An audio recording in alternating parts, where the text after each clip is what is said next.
Cuarto de Ensayo es una presentación de Banreservas, el banco de todos los dominicanos.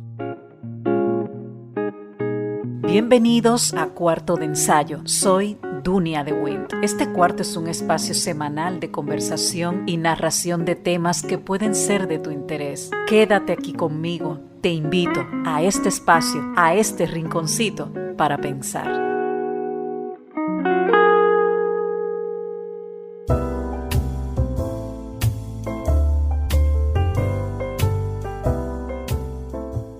María Corina Machado continúa su lucha a pesar de estar inhabilitada para las próximas elecciones en Venezuela. Ustedes han visto a través de los distintos medios de comunicación y las redes esa reafirmación de la inhabilitación como candidata que tiene Machado. Y en ese sentido, Corina propuso hace unas cuantas semanas a la historiadora y académica Corina Yoris, de 80 años, a través de la Plataforma Unitaria Democrática.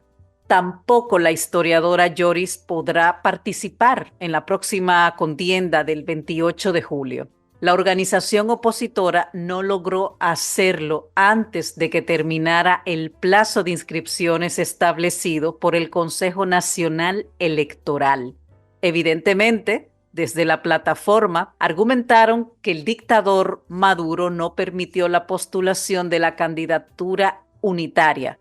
Nunca se nos permitió el acceso al sistema de postulaciones. Lo dijeron en rueda de prensa y también fue publicada esta nota a través de su cuenta en la red social X, también llamada Twitter. Mientras tanto, quien sí formalizó su candidatura presidencial, obviamente, apostando a la reelección en los próximos comicios, es el dictador Maduro. Pues, según él y su comitiva, se enfrentará a candidatos de escasa proyección.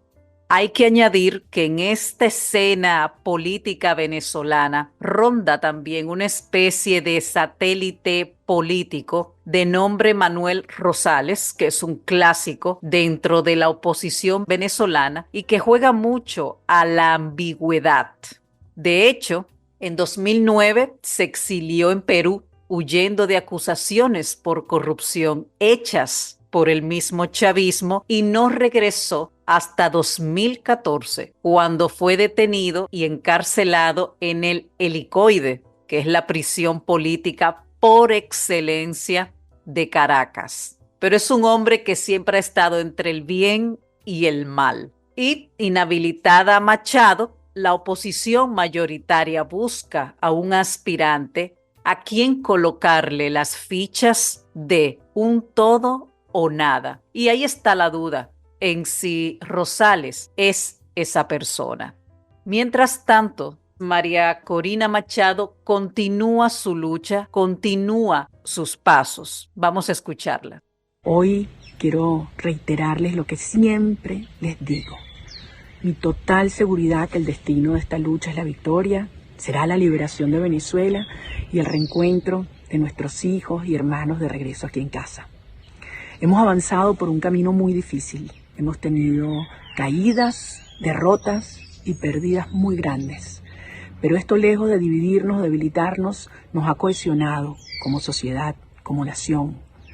Y nos hemos encontrado en la verdad, y es la verdad la que nos hará libres.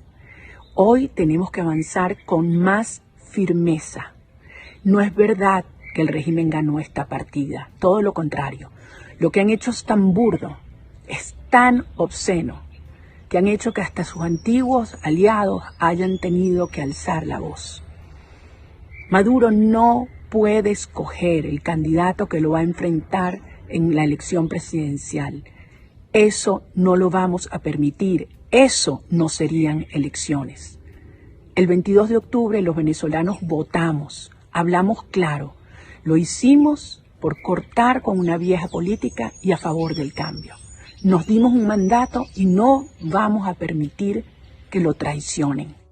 En este vaivén de postulaciones, de candidatos, de inhabilitaciones sin razones de base fuertes, el presidente Nicolás Maduro afirmó recientemente que la economía del país seguirá creciendo según él, aunque se mantengan las sanciones económicas impuestas por Estados Unidos. Es importante recordar que en enero pasado el gobierno actual norteamericano advirtió que la suspensión de algunas medidas contra la nación venezolana, entre ellas las relacionadas con el petróleo y el gas, se renovarán en abril, es decir, en este mes, solo si los representantes de Maduro cumplen con sus compromisos de cara a las elecciones presidenciales del próximo 28 de julio.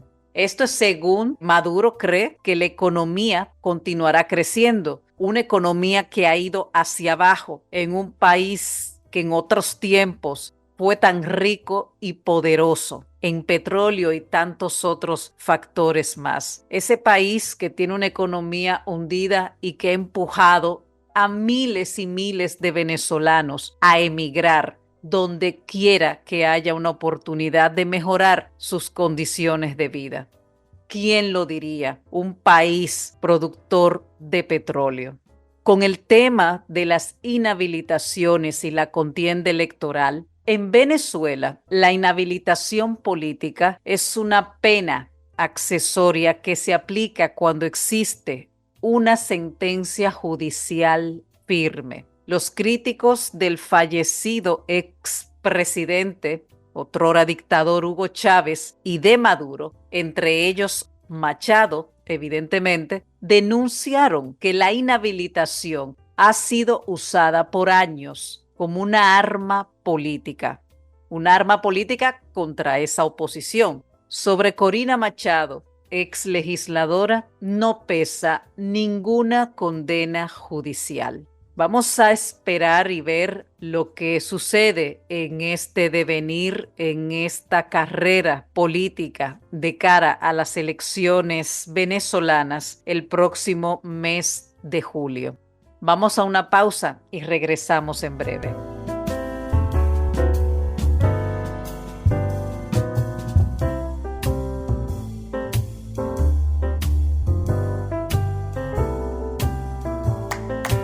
Jessica realizó su sueño ecoturístico con la ayuda de Expo Fomenta Pymes Banreservas. Para ella trabajan Andresito y Julia, junto a otros habitantes de la zona. Los clientes de Jessica desean tanto aprender a surfear que Raquel llevó la escuelita que soñó a ser una hermosa realidad.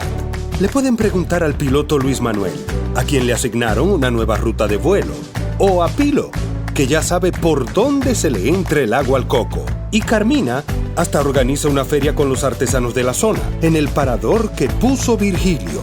Luis Manuel, Pilo, Virgilio, Carmina, Raquel, Andrés, Julia y muchos otros se alegran porque Jessica acudió a Banreservas. Detrás de uno que avanza, hay muchos más echando hacia adelante. Banreservas, el banco de todos los dominicanos.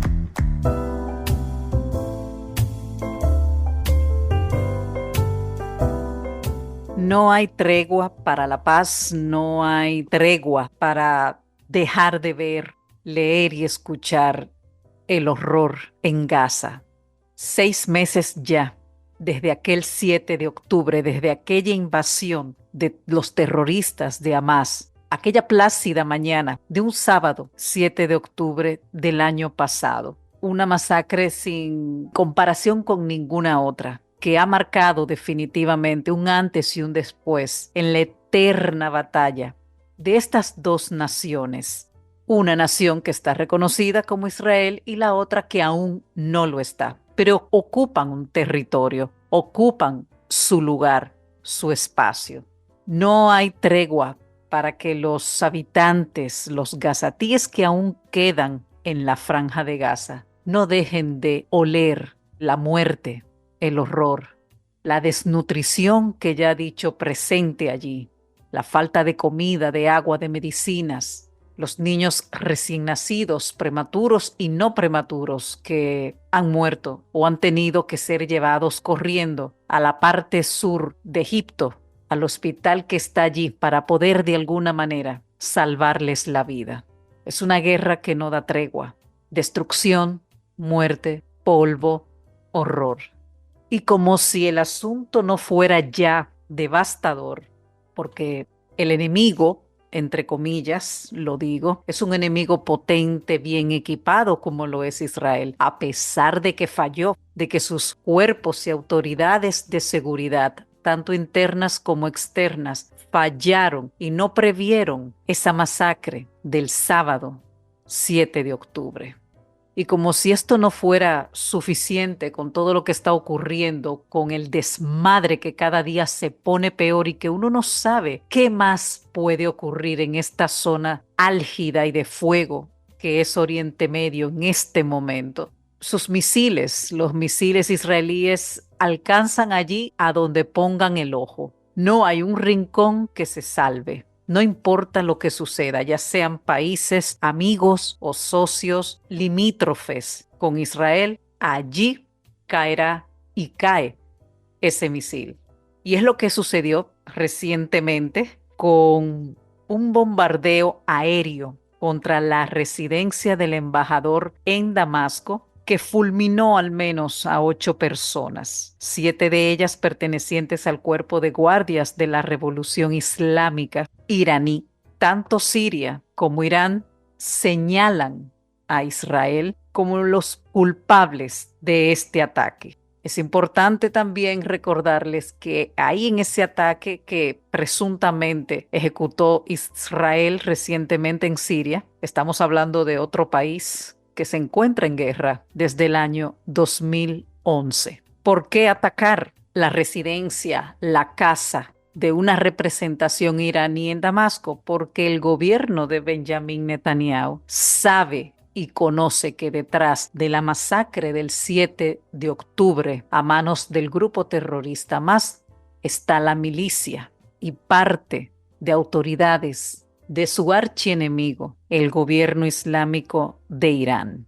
Esto es una situación que evidentemente va a recrudecer más la calamitosa situación que sucede en este momento. Dentro de las personas que estaban en esa embajada en Damasco, Hossein Akbari, el embajador que salió ileso del ataque, ha señalado que señaló en ese momento que cazabombarderos F-35, que efectivamente los posee Israel porque Estados Unidos se lo proporciona, lanzaron hasta 6 misiles contra el edificio que apareció, como ustedes han visto en las imágenes, completamente destrozado. Y evidentemente la respuesta del mensaje vengativo no se hizo esperar y dijo que su país, Irán, va a responder con crudeza este ataque perpetrado por Israel. Y bueno, este es el primer ataque contra un recinto de una embajada en un país extranjero, en el protegido distrito de Meshed, donde suelen residir y visitar líderes de milicias palestinas cercanas a Irán. Y otros países también tienen en esa zona sus delegaciones diplomáticas. Y como dije, y quiero recalcar otra vez, todo esto es porque Israel apuntó desde aquel día a su archienemigo Irán como cerebro y financiador del ataque de Hamas ese día, hace ya 6 meses, y dejó claro, porque eso lo dijo el primer ministro Netanyahu, que sus acciones de represalias no se iban a limitar al grupo terrorista Hamas, sino que la cosa se iba a expandir como ya está sucediendo.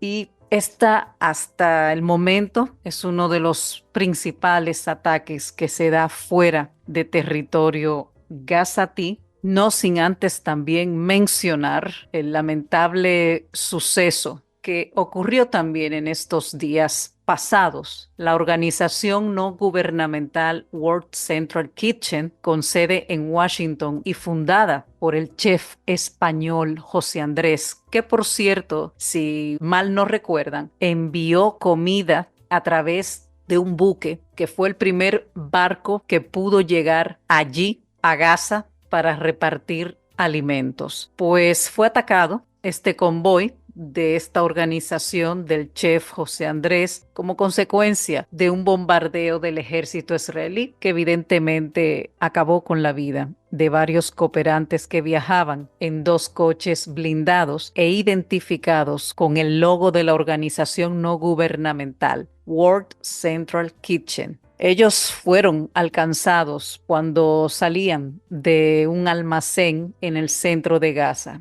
Todo esto pese a haber presuntamente coordinado sus movimientos de desplazamientos con el ejército israelí.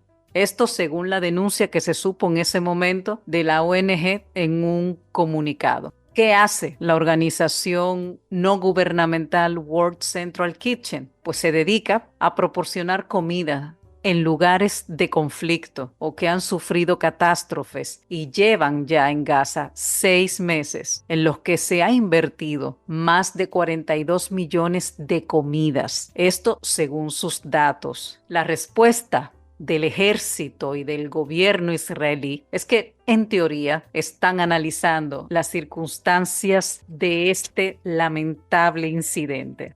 Vamos a una pausa y regresamos en breve.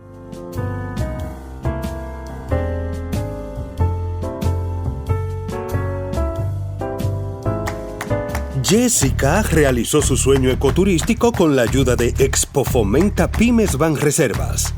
Para ella trabajan Andresito y Julia, junto a otros habitantes de la zona. Los clientes de Jessica desean tanto aprender a surfear que Raquel llevó la escuelita que soñó a ser una hermosa realidad. Le pueden preguntar al piloto Luis Manuel, a quien le asignaron una nueva ruta de vuelo, o a Pilo, que ya sabe por dónde se le entra el agua al coco. Y Carmina hasta organiza una feria con los artesanos de la zona, en el parador que puso Virgilio. Luis Manuel, Pilo, Virgilio, Carmina, Raquel, Andrés, Julia y muchos otros se alegran porque Jessica acudió a Banreservas. Detrás de uno que avanza, hay muchos más echando hacia adelante. Banreservas, el banco de todos los dominicanos.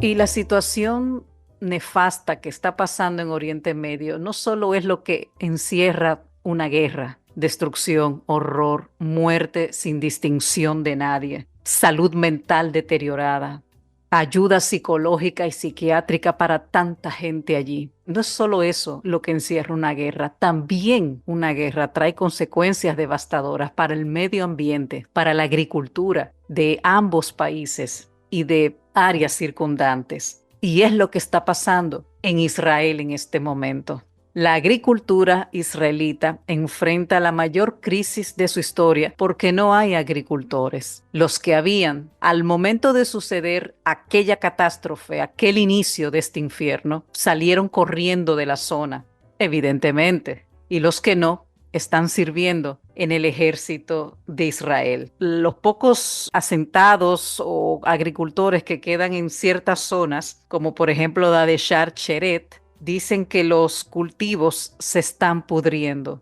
Las plantas, los árboles se resecan porque tampoco hay quien le eche agua. Eso es algo mínimo dentro de todo el horror que encierra una guerra. Y evidentemente esas ausencias de jornaleros, de obreros, dejan hoy en los alrededores de Gaza terrenos vacíos, tractores aparcados, sin uso, llenos de polvo, llenos de escombros y un silencio que permite oír los bombardeos a pocos kilómetros e ilustra la mayor crisis para la agricultura del Estado de Israel desde su creación en 1948. Y como digo, no solo es también la agricultura, es el medio ambiente que sufre, el aire contaminado, el aire de pólvora, de bombardeos continuos que todos estos terrenos están sufriendo desde hace 6 meses. Y no hay manera ni se vislumbra un cese al fuego de momento, sino que todo lo contrario, las acciones del gobierno de Netanyahu se recrudecen y apuntan a cualquier lugar dentro del mapa geográfico de Oriente Medio, porque es un país que se encuentra circundado por la mayoría de los países islámicos árabes. Así que esta es la situación actual. Es una pena lo que está sucediendo. No hay forma de que sean escuchados de parte del gobierno de Israel, la ONU, la OTAN, la Unión Europea. Los presidentes aliados, entre comillas, se lo han solicitado y pedido de una y mil formas al gobierno israelí de que detenga este genocidio contra el pueblo gazatí. Vamos a una pausa y en breve regresamos.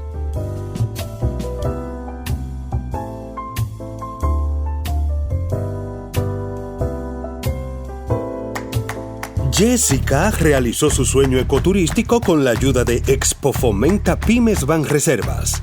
Para ella trabajan Andresito y Julia, junto a otros habitantes de la zona.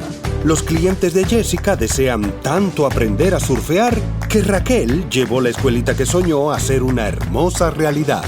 Le pueden preguntar al piloto Luis Manuel, a quien le asignaron una nueva ruta de vuelo, o a Pilo, que ya sabe por dónde se le entra el agua al coco. Y Carmina hasta organiza una feria con los artesanos de la zona, en el parador que puso Virgilio. Luis Manuel, Pilo, Virgilio, Carmina, Raquel, Andrés, Julia y muchos otros se alegran porque Jessica acudió a Banreservas. Detrás de uno que avanza, hay muchos más echando hacia adelante. Banreservas, el banco de todos los dominicanos.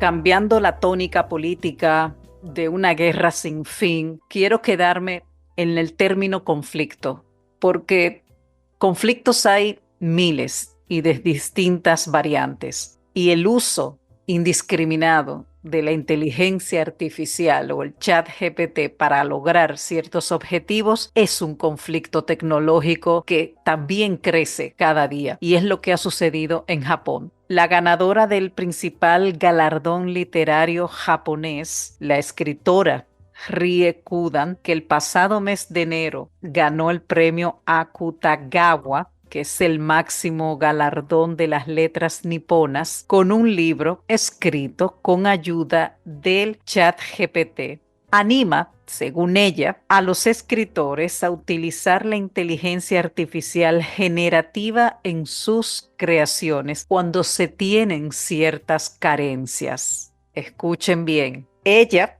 escritora de esta novela, declaró en rueda de prensa que el libro contenía solo un 5% generado con inteligencia artificial, produjo cierto nerviosismo entre los editores allí presentes y reiteró ella su sorpresa con los titulares en la prensa mundial de que, claro está, has ganado un premio literario en base a una ayudita de un 5%, según la autora, del uso de inteligencia artificial. En la web de ventas de Amazon, un lector calificó de refrescante la inclusión de diálogos con inteligencia artificial, mientras que otro se queja de que prime el estilo sobre la historia y la recomienda para un examen de ingreso a una universidad japonesa.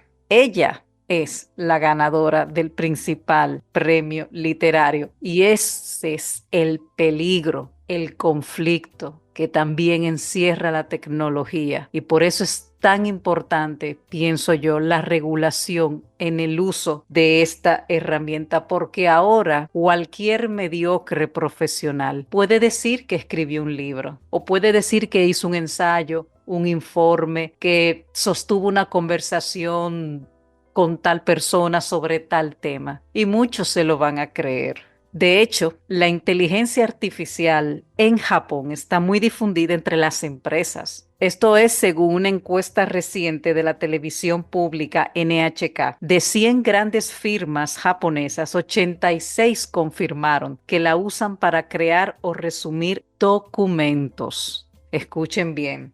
Todo esto en el momento en el que el Parlamento Europeo, por ejemplo, consiguiera el apoyo mayoritario de sus miembros para que la primera ley integral del mundo para regular la inteligencia artificial, el gubernamental Partido Liberal Democrático de Japón anunció también que propondrá una nueva ley similar con esos objetivos a la regulación que propone el Parlamento Europeo, porque es una señal de alarma. Y de verdad que a mí me parece impresionante ganar un premio literario, aunque sea de un 5%, como dice ella, con ayuda del chat GPT. Me parece una trampa, me parece poco honesto. Pero la tecnología y sus herramientas que se van desarrollando y van acelerando cada día el estilo de vida y tratando, entre comillas, de facilitar la vida laboral a las personas, pienso que puede ser también un obstáculo en la manera honesta de encarar un objetivo laboral, ya sea a nivel como esto de literatura, ya sea a nivel empresarial. Y uno se pregunta, ¿dónde quedó la honestidad de alguien que quiere narrar una historia? ¿Qué dirán los grandes escritores de antaño que no tenían en sus manos ninguna de estas herramientas y escribieron grandes obras literarias, obras maestras, que han marcado generación tras generación en todo el mundo? Es importante también decir que ese premio que se ganó esta japonesa, Rie Kudan, es el premio literario, es un premio literario el más importante, que fue creado en 1935 y que impulsó carreras como la de autores como Kenzaburo Oe, quien fue Nobel de Literatura en 1994. ¿Qué diría Kenzaburo Oe si ve y se percata de que ahora cualquiera con esa ayuda tecnológica puede ya no solo publicar un libro, sino ganar un prestigioso premio literario?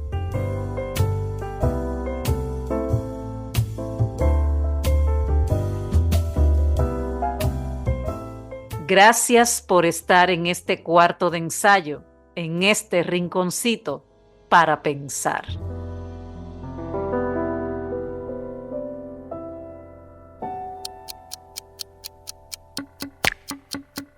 Cuarto de Ensayo es una producción de AGC Communications, conducción y dirección general Dunia de Wind. No olvides suscribirte y compartir nuestro contenido cuando nos escuches por la plataforma de tu preferencia. Déjanos tus comentarios a través del correo cuartodeensayopodcast@gmail.com.